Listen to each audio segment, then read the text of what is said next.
Good afternoon, sir. I'm Chen Yushen from FICPCN, and I would like to present the introduction and problem statement of our project. Our group is Group 8, and our topic is Smart Farming System. Our group members have Chin Min Yi, Lim Yuwen, and Lui Tingfeng.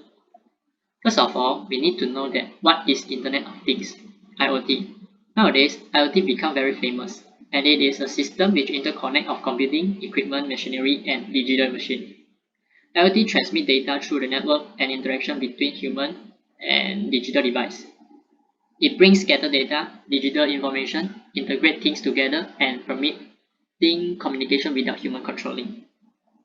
Next, why IoT is needed? IoT is used to improve our daily lifestyle, bring human benefits, and time saving. There are several application fields such as transportation and logistics, smart environment, for example, smart home, smart office, and smart factory. Healthcare, smart farming, and aquarium. In this assignment, our targeted IoT smart system is Smart Farming System, which is a monitoring system and used to detect temperature and humidity of the environment. And it is also used to monitor target plant status and send alert message and information through the email. Our targeted plant is broccoli. To solve and achieve proposed idea of this project, we are using Virtual Raspberry Pi, service that provided by AWS Cloud such as AWS IoT Core, Amazon S3, and Amazon SNS. Next, the problem statement of this project is weather changing is the main factor that affect farming environment, temperature, and humidity. Farmer cannot accurately know the status of the weather.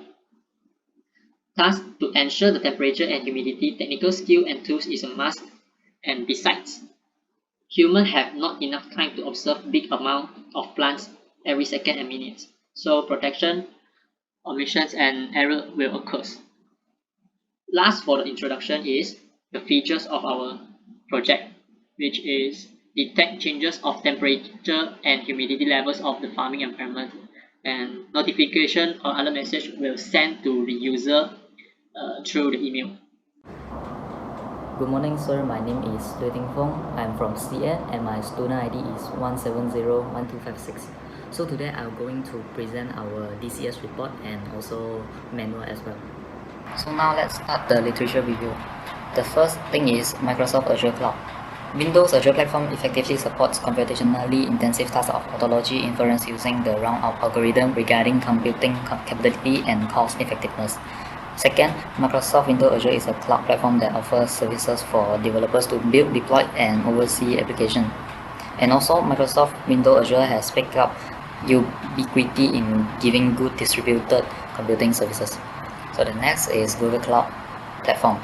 It runs on similar framework that Google utilizes for its end-user items such as Gmail, Google Search, and others. This platform also provides a range of hosted services for compute, storage, and application development that run on Google hardware. And Google Cloud gives options for computing and hosting which include work in serverless environment, use a managed application platform, leverage container technologies to gain a lot of flexibilities. And the third one is Huawei Cloud. Huawei Cloud provides powerful computing platform and easy-to-use development platform to support Huawei full stack all scenario AI strategy. And also Huawei made alliances aimed at growing ICT industry and bringing up the digital ecosystems. So now it comes to the comparison with other cloud services. So as we can see, this is the table for the comparison of cloud technology. So the first one is AWS versus Azure. So we know that AWS actually is providing cloud-based disaster recovery services and Azure is providing time to solution or response time services. So both of them are having compute service and network service and also the storage services. And for the storage services, Azure doesn't provide the block storage but object storage, which is the blob storage. So for the network services, both of them are having VPC, load balancing, the CDN, interconnect, and also the DNS. So for the billing and pricing, AWS are using the hourly basis and Azure are using minute basis. Both of them are second billing. So below are the security between both cloud service provider. So now come to the Google platform.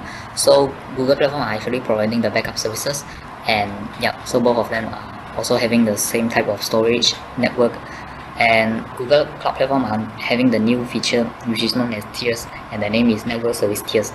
So, and also the Google are using the minute basis for the billing, and the second billing also, but it's same as the Azure. So below are also the security for the Google, which is the Cloud IAM and Cloud Identity Aware Proxy. So now come to the Huawei Cloud. So Huawei Cloud actually is providing the business continuity and disaster recovery services. And yeah, both of them are also having the same type of storage and also the network. And for the billing and pricing, Huawei Cloud and the AWS are using the hourly basis, but AWS is using second billing and Huawei Cloud are using the hour billing. So for the security, Huawei is using the Huawei IAM and Huawei Horizon Digital Platform. So that's all for my part. Thank you, sir. Good day, sir. My name is Lim Yuwen. I'm from Group 8. Now I'm going to present about our manual for this project. This is our architecture diagram. The services we use included AWS IoT Core, AWS Lambda, Amazon DynamoDB, Amazon S3, Amazon SNS, AWS Data Pipeline, and QuickSight. Another device we use is Raspberry Pi. First is AWS IoT Core. It allows us to connect to device easily and securely, interact with cloud application and other devices. This is the step to set up IoT Core. In order to connect our Raspberry Pi with IoT Core, we use AWS IoT SDK. This is the step to connect AWS SDK in Raspberry Pi to our IoT Core. Next, I will be talking about Amazon S3. Amazon S3, also known as Amazon Simple Storage Service, which is a service that allows users to store data that offer industry-leading scalability, data availability, security, and performance. This is the step to set up S3. Before we go into AWS Lambda, we need to create a role in IAM, which is Identified and Access Management, that let us to manage access to AWS services and resources securely. This is the step to create the role.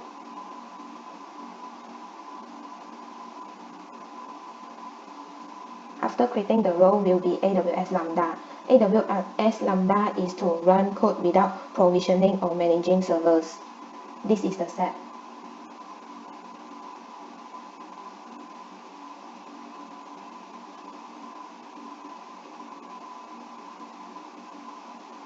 Next, the service we use is Amazon SNS, which known as Amazon Simple Notification Service. SNS enables us to communicate between systems through publish or subscribe pattern that enable messaging. This will be the step to set up SNS. Good day, sir. My name is Chin Min Yi. I am from CN. Now I will proceed with the manual. We will use Amazon DynamoDB in our system. Amazon DynamoDB is to manage the database in the system.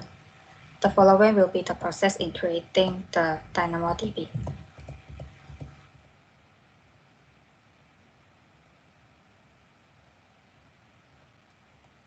Next, we will use AWS Data Pipeline in the system. AWS Data Pipeline is used to process the data from Amazon S3 storage to the AWS QuickSight. The following will be the process in creating the data pipeline.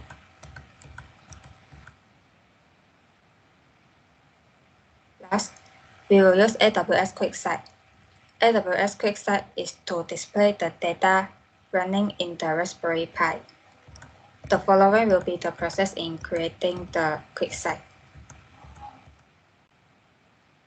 That's all from us. Thank you.